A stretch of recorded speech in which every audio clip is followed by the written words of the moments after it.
എനിക്ക് ഇവരുടെ ഭാഗത്തുനിന്ന് തുടക്കം മുതൽ തന്നെ ഒരു ഏകദേശം 2016 ഞാൻ ഇവരെന്നെ ആദ്യം വിളിക്കുന്നത് ഒരു പരിപാടിയുമായി ബന്ധപ്പെട്ട്, സർക്കാരിൻ്റെ ഒരു പരിപാടിയുമായി ബന്ധപ്പെട്ടുകൊണ്ട് ഇവരെന്നെ സെലക്ഷൻ കമ്മിറ്റി ഉണ്ടായിരുന്നു. അങ്ങനെ ഒരു ആദ്യം എന്നെ വിളിക്കുന്നത് എന്നെ മോഹനൻ എന്ന് പറഞ്ഞ്, മോഹിനിയുടെ ഓപ്പോസിറ്റ് മോഹനൻ എന്നുള്ള രീതിയിൽ വളരെ എന്താ പറയുക, നമുക്ക് ഒരു പ്രകോപനം ഉണ്ടാക്കുന്ന രീതിയിലുള്ള സംസാരത്തിലൂടെയാണ് ഇവരായിട്ട് ആദ്യത്തെ ബന്ധം ഉണ്ടാകുന്നത്. പിന്നീട് ഇവർ കേരള കലാമണ്ഡലത്തിൽ ഭരണസമിതി അംഗമൊക്കെ ആയിട്ട് വരികയുണ്ടായിരുന്നു. അപ്പോൾ എന്നോട് വളരെ എന്താ പറയുക, മോശമായിട്ടുള്ള രീതിയിലാണ് അവരെന്നോട് പെരുമാറാറുള്ളത്. വെച്ചാൽ സംസാരത്തിലും വളരെ ഈ ആക്ഷേപം നിറഞ്ഞൊരു തരം സംഭാഷണമാണ് അവർക്ക് എപ്പോഴും. എന്നോട് അങ്ങനെയാണ് എപ്പോഴും. ഞാൻ മോഹിനിയാട്ടം ചെയ്യുന്നത് ഇഷ്ടമല്ല, പിന്നെ മോഹിനിയാട്ടത്തിൽ PhD ചെയ്യുന്നത് ഇഷ്ടമല്ല, ഇങ്ങനെ അപ്പം നിന്റെ PhD ഒക്കെ ഞാൻ ശരിയാക്കി തരുന്നുണ്ട് എന്നൊക്കെ രീതിയിൽ ഇങ്ങനെ തമാശക്കോടെയും അല്ലാണ്ടും ഒക്കെ ഇത് നമ്മൾ ഉൾക്കൊള്ളാൻ വേണ്ടി ഇങ്ങനെ പറയും. അപ്പോൾ അങ്ങനെ വളരെ തരത്തിൽ പ്രതിരോധങ്ങൾ നമ്മൾ നടത്തിയിട്ടാണ് നമ്മളിവിടെ നിലകൊള്ളുന്നത് ശരിക്കും. അപ്പോൾ ഇതുപോലുള്ള ഒരു സംഭാഷണം ഇപ്പോൾ അവരിപ്പോൾ പറഞ്ഞു കേൾക്കുന്നത്, ഞാൻ എൻ്റെ പേര് പറഞ്ഞിട്ടില്ല, പക്ഷെ വളരെ വ്യക്തമാണ്. ചാലക്കുടിയിലെ മോഹിനിയാട്ടക്കാരൻ, പിന്നെ സംഗീത അക്കാദമിയിൽ KPS ലളിതയുമായി വാഗ്വാദമുണ്ടാക്കിയ മോഹിനിയാട്ടക്കാരൻ, കേസ് കൊടുത്തിരിക്കുന്ന ആള്. അപ്പൊ എനിക്ക് ഇവര് കേസ് കൊടുത്തിട്ടുണ്ട്, ഞാൻ ആ കേസുമായി മുന്നോട്ട് പോയിക്കൊണ്ട്. ഇത്തരം പരാമർശങ്ങളിലൂടെ ഒക്കെ വളരെ കൃത്യമായിട്ട് നമുക്ക് എന്നെ തന്നെയാണെന്ന് മനസ്സിലാക്കാൻ സാധിക്കും. ഒന്ന്. രണ്ടാമത്, മോഹിനിയാട്ട രംഗത്ത് നിൽക്കുന്ന ഒരു പുരുഷ നർത്തകനാണ് ഞാൻ കർത്തവനുമാണ്. ആ നിലയ്ക്കും എനിക്ക് വ്യക്തിപരമായിട്ട് ഇവരോട് ഈ ഒരു സ്റ്റേറ്റ്മെന്റിനോട് എനിക്ക് മറുപടി പറയേണ്ട കാര്യമുണ്ട്. കാരണം ഒരു നർത്തകൻ എന്നുള്ള രീതിയിലും നൃത്താധ്യാപകൻ എന്നുള്ള രീതിയിലും ഞാൻ ഒരുപാട് വിദ്യാർത്ഥികളെ നൃത്തം പഠിപ്പിക്കുന്നുണ്ട്. കറുത്തവരും വെളുത്തവരുമായിട്ടുള്ള വിദ്യാർത്ഥികളെ കോളേജ് തലത്തിലും പഠിപ്പിക്കുന്നുണ്ട്, പ്രൊഫഷണൽ ആയിട്ടുള്ള കുട്ടികളെ. അപ്പൊ ഇവരോടൊക്കെ നമുക്ക് പൊതുസമൂഹത്തിനൊരു ബാധ്യതയുണ്ട്.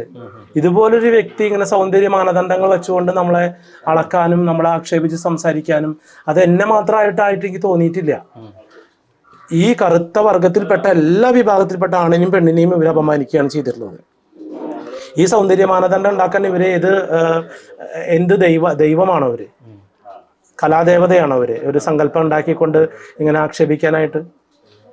അപ്പൊ അതില് നമ്മളൊരു വ്യക്തി എന്നുള്ള രീതിയിൽ തീർച്ചയായിട്ടും ഒരു ഇടപെടലുകൾ നടത്തിയേ തന്നെ മതിയാവും. താങ്കൾ വ്യക്തിപരമായിട്ട് പറഞ്ഞിട്ടില്ലെങ്കിൽ കൂടി ഇത് വ്യക്തിപരമായിട്ടാണ്. കാരണം വ്യക്തിപരമായിട്ടാണ് എന്ന് വെച്ച് കഴിഞ്ഞാൽ നമ്മൾ മോഹിനിയാട്ട രംഗത്ത് നിലകൊള്ളുന്ന പുരുഷ നർത്തകനാണല്ലോ. മോഹിനിയാട്ടം പുരുഷന്മാർക്ക് കളിക്കാൻ പറ്റില്ല എന്ന് പറയുമ്പോൾ അത് എന്നെ വ്യക്തിപരമായിട്ടും ബാധിക്കുന്ന ഒരു കാര്യമാണ്. എന്റെ പേര് പറയണ്ട. മനസ്സിലായോ? പുരോഗമനാശയങ്ങൾക്ക് വളരെ വളക്കൂറുള്ള ഒരു നാടായിട്ടാണ് കേരളം അറിയപ്പെടുന്നത്. ഒരുപാട് കാലങ്ങളായി, ദശകങ്ങളായി പുരോഗമനപരമായി നമ്മളൊരു നിലയിലെത്തി എന്നാണ് നമ്മൾ കരുതപ്പെടുന്നത്. ആ ഒരു പശ്ചാത്തലത്തിൽ ഇത്രയും നമ്മുടെ പുറകോട്ടേക്ക് അടിക്കുന്ന ഒരു വാചകം ഉണ്ടായി എന്നത് താങ്കൾ എങ്ങനെയാണ് നോക്കിക്കാണുന്നത്? താങ്കളുടെ ഒരു പേഴ്സണൽ അതല്ലാതെ ഈ ഒരു നമ്മുടെ ഒരു സാമൂഹിക പശ്ചാത്തലം ഒരിക്കലും അങ്ങനെ ഉണ്ടാവാൻ പാടില്ല. കാരണം ഇന്ന് നമ്മുടെ നിയമവ്യവസ്ഥിതി തന്നെ ഈക്വാലിറ്റിക്ക് പ്രാധാന്യം കൊടുക്കുകയാണ്. Gender equality. അതിൽ ജാതിയില്ല, മതമില്ല എന്നുള്ള രീതിയിലേക്ക് നമ്മുടെ സമൂഹം വളർന്നു വരുന്നൊരു സമയമാണത്. ഒരു ജാതി അല്ലെങ്കിൽ എന്താ പറയുക, എല്ലാവർക്കും തുല്യതയുള്ള ഒരു സമയമാണ്. ആ സമയത്ത് ഇങ്ങനെ അരോചകത്വം തുളമ്പുന്ന അല്ലെങ്കിൽ ഒരു വർഗീയ വിഷം കുത്തിവെക്കുന്ന തരത്തിലുള്ള സംഭാഷണം ഒരിക്കലും ഒരു പൊതുപ്രവർത്തക എന്നുള്ള രീതിയിൽ അല്ലെങ്കിൽ ഒരു അധ്യാപിക എന്നുള്ള രീതിയിൽ പറയാൻ പാടില്ലാത്ത വാക്കുകളാണ്. കാരണം ഈ പറഞ്ഞ അധ്യാപികയുടെ ക്ലാസ്സിലും ഒരുപക്ഷെ കറുത്ത വിദ്യാർത്ഥികൾ പഠിക്കുന്നുണ്ടാവില്ലേ? അവരെത്രമാത്രം, അല്ലെങ്കിൽ ആ കുട്ടിയുടെ അച്ഛനമ്മമാർ എത്രമാത്രം വിഷമിക്കുന്നുണ്ടാവും. അപ്പൊ ഒരിക്കലും നമ്മുടെ ഈ തുല്യത എന്നുള്ളൊരു സമയത്ത് ഇങ്ങനെ ഒരു സമൂഹത്തിന് തന്നെ ഒരു ബാഡ് ഇംപ്രഷനാണ് അവരുടെ ഭാഗത്തുനിന്ന് കൊടുത്തിട്ടുള്ളത്, അവരുടെ വാക്കുകളിൽ നിന്നും കൊടുത്തിട്ടുള്ളത്. നമുക്ക് മനസ്സിലാകുന്നത്. അതെ.